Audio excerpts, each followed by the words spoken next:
নমস্কার বন্ধুরা, আমি অমর্ত্য। আপনাদের চ্যানেল ইন্ডিয়ান ফিল্ম নিউজ বাংলাতে আপনাদের স্বাগত। আজকে এই ভিডিওতে আমি ময়দান সিনেমাটা নিয়ে কথা বলবো, যেটা ডাইরেক্ট করেছে অমিত শর্মা এবং এতে আছে অজয় দেবগন, প্রিয়মণি, গজরাজ এবং রুদ্রনীল ঘোষ। এই সিনেমাটা হচ্ছে সৈয়দ আব্দুল রহিমের জীবনী।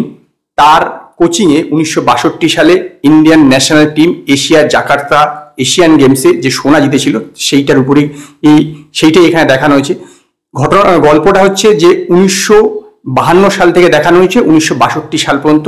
1952 সালে হেলসিং অলিম্পিকে ইন্ডিয়া হেরে ফিরে আসে। সেখানেও কিন্তু এই যে এস.কে. রহিম উনি কোচ ছিলেন।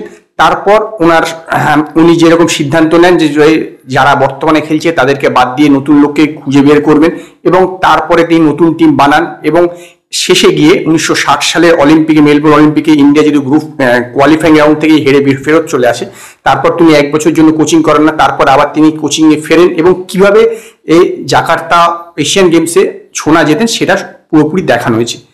এই সিনেমার সবচেয়ে যেটা ভালো হচ্ছে সেটা হচ্ছে অ্যাক্টিং। অজয় দেবগন এস.কে. রহিমের চরিত্রটাতে শুধুমাত্র করেননি বলতে পারেন, এটাতে বেজেছেন। তার বডি ল্যাঙ্গুয়েজ, তার কথা বলার ধরন, ডায়লগ ডেলিভারি এবং তিনি যেভাবে হাঁটা চলা, আদব কায়দা যাবতীয় কিছু কিন্তু দেখে মনে হচ্ছে একদম কোচের মতন, তারই মতন। এইখানে একটা জায়গাতে শেষের দিকে আছে যে যখন এস.কে. রহিম অজয় দেবগনকে লাং ক্যান্সার ধরা পড়বে, তারপর সে যখন কাশছে, সেই কাশির যে দৃশ্যগুলো না একদম রিয়েল করেছে।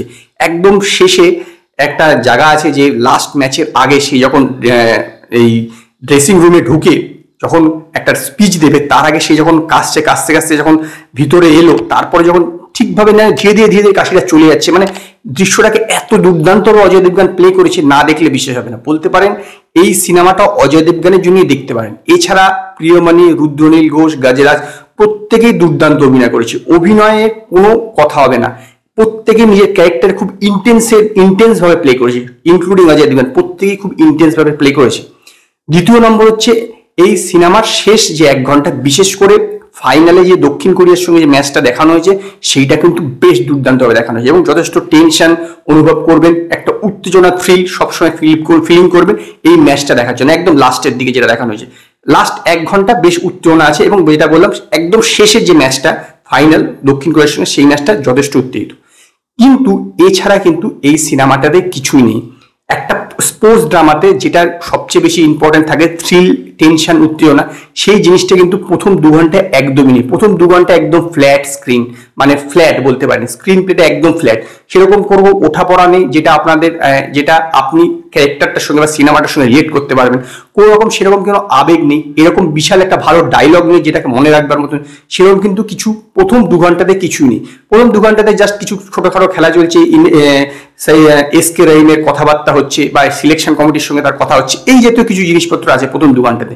এইটা কিন্তু এই সিনেমার সবচেয়ে বড় ড্রব্যাক, কারণ এত খুব মানুষের ধৈর্য রাখাটা যথেষ্ট কঠিন ব্যাপার। কারণ শুরু থেকে একটা যদি টেনশন, একটা এক্সাইটমেন্ট না থাকে, তাহলে একটা স্পোর্টস ড্রামার যে মূল লক্ষ্যটা সেটাই কিন্তু ব্যর্থ হয়ে যায়। এইটাই কিন্তু এই সিনেমার সবচেয়ে বড় ড্রব্যাক, যে সেই টেনশন, উত্তেজনা, এক্সাইটমেন্টটা প্রথম থেকে ছিল না। এই জন্য এটা বলতে পারেন অনেকটাই শুরু থেকে ডাউন হয়েছে। যদিও শেষের দিকে মেকআপ করা হয়েছে, কিন্তু সেটাও কিন্তু যথেষ্ট নয়। আমার মনে হয়েছে যে সেটাও কিন্তু যথেষ্ট নয় একটা স্পোর্টস ড্রামাকে অন্য লেভেল নিয়ে যাওয়ার জন্য। এটা কিন্তু আদৌ চাক দে ইন্ডিয়া এরকম সিনেমা নয়, ওই রকম লেভেলের কিন্তু সিনেমা নয়।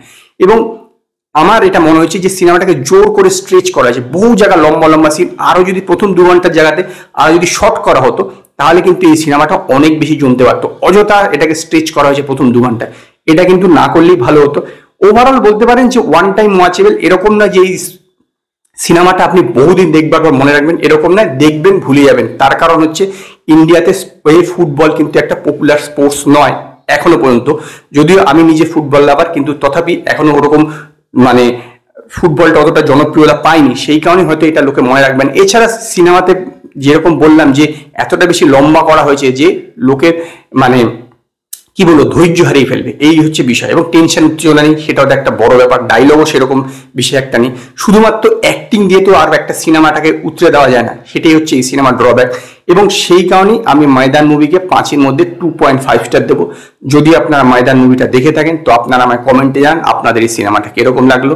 যদি আপনাদের এই ভিডিও পছন্দ হয়, ভিডিওটিকে লাইক করুন, কমেন্ট করুন, শেয়ার করুন, আর নতুন আপডেটের জন্য আমার চ্যানেলকে সাবস্ক্রাইব করুন।